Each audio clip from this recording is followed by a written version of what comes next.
guys, welcome to Xbox On. So I recently got to play a whole bunch of Bandai Namco games and it's got me super excited for all the incredible Japanese games coming to Xbox in 2018. So if you're a fan of JRPGs or fighting games, these games are for you. Let's kick off the list with what is hands down my most anticipated Xbox game from Japan. Dragon Ball FighterZ is absolute outrageous fun. It's a 3v3 brawler where you assemble a trio of legends from the popular anime and bash each other into the mountains. The gang's all here: God of Destruction / Purple Catman Beerus, Captain Ginyu of the Ginyu Force, and Goku in several forms. One of these forms has an earring. Nice. Now, all this action looks a little chaotic, but trust me, this is a game that beginners can pick up easily. All you have to do to switch to a new fighter at any time is press LB, and you'll savage your enemy with a quick 2-on-1 beatdown. And each character's ridiculous ultimate move is as easy as pressing left trigger and right trigger at the same time. Here's two guys combining their lasers and launching it into someone's face. That man should be dead now. He really should be dead, but this is Dragon Ball Z. No one dies, even when they take an uppercut to the jaw in space. There are also loads of stages, one of them being space. Each stage features interactive and destructible elements. I'm talking Planet Namek, World Tournament Arena, West City, and Capsule Corp. There's a full story mode too, which is to be revealed at a later date. But to be honest, I'm just happy doing crazy aerial combos and launching screen-filling blasts. Unlike the anime, fights here are spread over minutes rather than several episodes, which is great as I wouldn't want to take a holiday off work to charge up my Kamehameha. From one fighter to another now, Soulcalibur VI is a very different prospect to Dragon Ball FighterZ. Returning in style after a 5-year absence, the interesting twist Soulcalibur has going for it is that every character battles with their own unique weapon. Series mainstay Mitsurugi wields a sharp-as-heck samurai sword, whilst Greek warrior Sophitia brings her gleaming blade to the dance. These are the only characters revealed so far, but I'm willing to bet that the likes of undead pirate Cervantes, hammer-wielding golem Astaroth, and whip-cracking Ivy rejoin the fray. And it wouldn't be a Soulcalibur game without this weirdo. One of the biggest features is called the reversal edge, in which the game slows down and you play a bit of mental rock, paper, scissors to determine who gets to deal the damage. It turns each brawl into a mind game. One of my favourite details is the real-time armor degradation. Whenever you get hit, there's a chance for bits of your gear to come flying off, which results in Mitsurugi here sometimes finishing fights topless. Whew, I'm getting all hot under the collar here. Good job there's a time limit on these brawls, or it could end up looking like a fight on a nudist beach. It's also worth mentioning that Soulcalibur is a fully 3D fighter. That means you can do cheeky little sidesteps. They're very effective. Combined with your blocking, you can easily not get hit if you don't want to. Not me though, I'm just getting hit because I want to. Lure an opponent over to the edge and you can pump them right off it. Hey, follow them over the edge too if you want. With this and Dragon Ball FighterZ, and not to mention last year's Tekken, Japan is keeping up its reputation as the fighting game capital of the world. If you like your games to have some bite, Code Vein is for you. It's a challenging action RPG in which you roam ruined environments using your fighting skills to take on monsters. And those skills are a highlight. You've got these mad metal weapons, you've got projectile attacks to keep them at range, and you've got a roly-poly, which is probably one of your most important moves. You have to take your time here, evading enemies and striking on the counter. It makes Code Vein very satisfying. You can also see another fighter tagging along, and that's not because I'm playing multiplayer here. That's actually my computer-controlled ally. They'll lend you assistance by healing and reviving you, and providing the occasional quip so you don't get too lonely. Ah, thanks buddy. As for the story, it takes place in the near future, after a mysterious disaster has struck the world. A hidden society of revenants called Vane exist in the last stronghold, and you play as one of them. The deal with revenants is they can unlock new powers in exchange for their memories, so your job is to team up with your fellow revenants and uncover your past. That's if you can defeat towering bosses like this dude. You're watching my first run at him, which is my excuse for why I'm getting mauled. Give me like 30 more goes and I'll get him. Easily. Yeah. This next one is cool because it's a game within a game. Sword Art Online Fatal Bullet is based on the anime in which the show's characters dive into a fictional virtual reality game called Gun Gale Online. That's also where this game is set. Think of Sword Art Online mainly as a one-player MMO, although there is optional 4-player co-op. It captures the feeling of being inside a massive, persistent game world filled with people, except they're all controlled by the AI. Very clever. You start by creating a character. You can create a giant woman or a dainty little man or anywhere in between, then pick their hair and eyebrows and all that important stuff.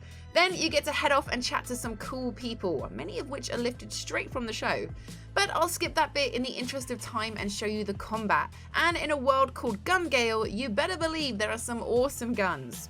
During my demo, I was only able to play from the very start of the game, but I'm told there are loads of one-of-a-kind firearms here, from Gatling guns to beefy sniper rifles, and collecting them will prove one of the game's main hooks. Sword Art Online makes an excellent companion piece to both the show and the manga, and could prove an excellent springboard into a world of wonder and guns.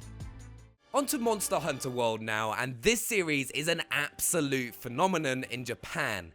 It's never achieved quite the same level of success over in Europe or North America, but it looks like that's all set to change with the latest game. It's the first Monster Hunter on Xbox One, and it looks suitably epic. If you've never played it before, you basically venture around a fantasy land fighting majestic beasts. Take down these monsters and you'll receive materials that you can use to create stronger weapons and armor in order to hunt even bigger monsters. It's a circle of life. The huge world takes you from deep caves to glittering coasts to dense jungles. You can run, climb and zipline around it with your mates, and even use the scenery to your advantage by pulling down hanging rocks onto monsters or leading one beast over to another so they have an epic scrap. These ground-trembling brawls have their own unique animations, and once again, the creature design is brilliant. There's this skeletal lizard called the Radoban, which is actually covered in tar, and because it lives in bone-filled caves, those bones stick to it and form its armor. And these venom-spitting snake dogs are called Great Gyros, and they can paralyze you, so watch out for that. There's just a lot of thought put into making these monsters, which just makes it so epic. It's the ultimate hunting experience, and it's loads better than going on safari in Africa, because that costs thousands and you only feel bad for all the animals afterwards. Call me harsh, but I don't feel bad for killing Monster Hunter's beasts. They bring it on themselves. In all honesty, Monster Hunter World is action-packed as it is addictive, and you can definitely see why the series has an entire nation hooked. This entry is brought to us by the mastermind behind Castlevania Symphony of the Night, and all those amazing 2D adventures that followed. Koji Iragashi knows a thing or two about creating gothic action adventure, and Bloodstained Ritual of the Night is Castlevania in all but name. It's a haunting romp set in and around a brooding locale. There's no Belmont or Alucard here. You play as Miriam, an orphan who was cursed by an alchemist. I hate those guys. To stop her skin turning into crystal, she must explore a dangerous castle and find the cure. But the joke's on the alchemist, as these crystals actually enable new powers like launching crystalline spears. Also, Miriam could probably chip a bit of herself off and sell it for some money. Hey, that's what I'd do. Get yourself down to cash converters.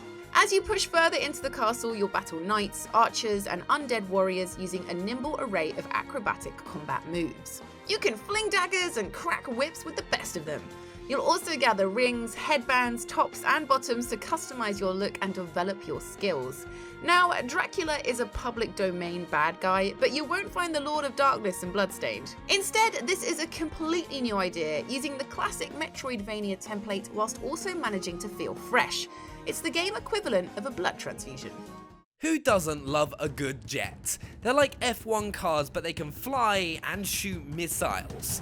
Ace Combat 7 takes that power fantasy and runs with it, or flies with it depending on how you look at it.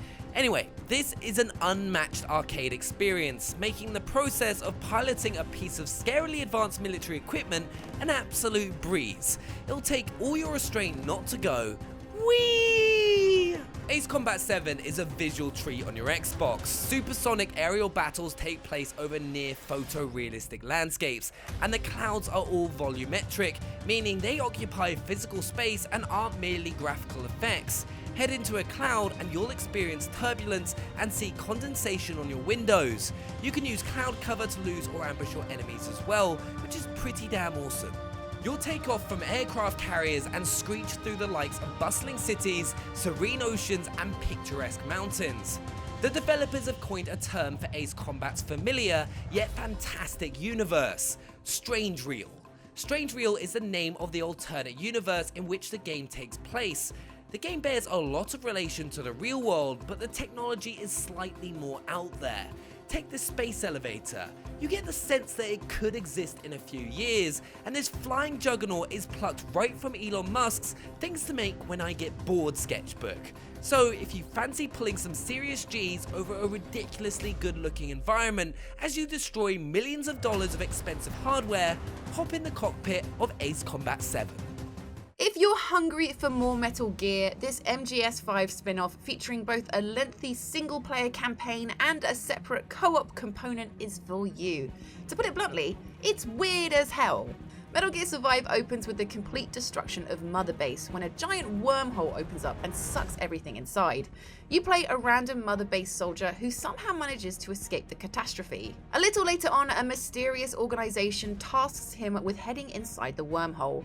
He finds Mother Base intact, but he's on his own. What follows is a quest for survival. You have to kill bears and vultures for resources, scavenge flora and fauna, and make food and weapons with it. There are baseball bats and meat cleavers and pokey sticks. Zombie soldiers called Wanderers often attack, so it's important to erect fences to protect yourself. Unlike MGS5, combat here is largely up close and personal. Guns are powerful, but ammo's in short supply, and loud noises attract them. Missions involve recovering vehicles, rescuing survivors, and expanding your base with farming facilities, workbenches, and defensive structures like anti-aircraft guns.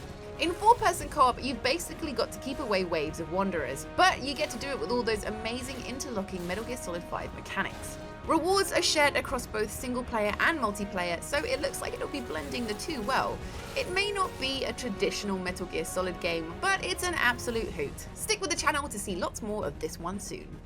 Let 2018 be the year you try Dynasty Warriors.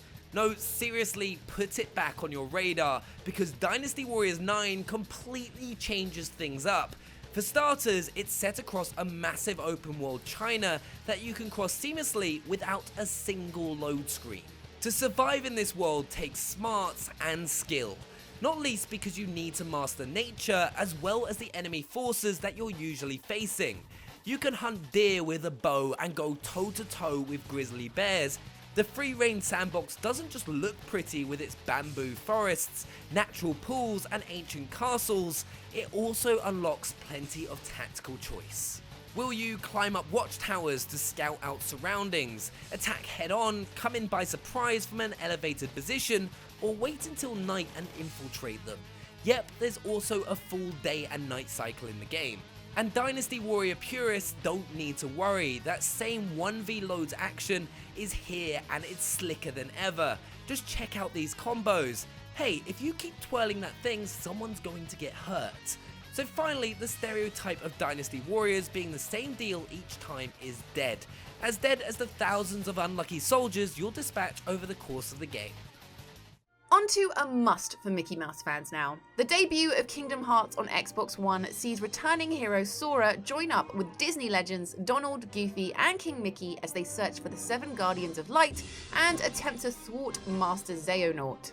Xehanort wants to trigger a second Keyblade war, you see, and that's bad news for everyone. Throughout, you'll cross paths with characters from numerous Disney properties, as well as those from Final Fantasy, and form a following of 5 allies. When your gang gets together, it spells bad news for Xehanort's lot, not least because of the new Attraction Flow attacks. These attacks incorporate actual Disney theme park rides into them. Whack someone with a teacup or bash them with a galleon. It's a little overboard, but you know what? I love it. In fact, I hope they go further. Let me imprison my enemies in an endless queue for Space Mountain, or give them all heart attacks by revealing the prices in the gift shop. You can also unleash team-up attacks and transform your Keyblade into drills, shields, and hammers. The game is basically one big cross-brand party. What other game lets you cavort around Hercules' Olympus before heading to Andy's bedroom from Toy Story and battling foes alongside Buzz and Woody? With other worlds including the likes of Monsters Inc., Tangled, and Big Hero 6, Kingdom Hearts 3 will be immense. So there we have it, a load of JRPGs and fighting games coming to your Xbox One this year. Do make sure to let us know which ones you're most looking forward to down in the comments below. And also, if you're new to the channel, hit that subscribe button so you don't miss out on any future videos. And make sure to hit that like button if you enjoyed this video. We will see you next time. Bye.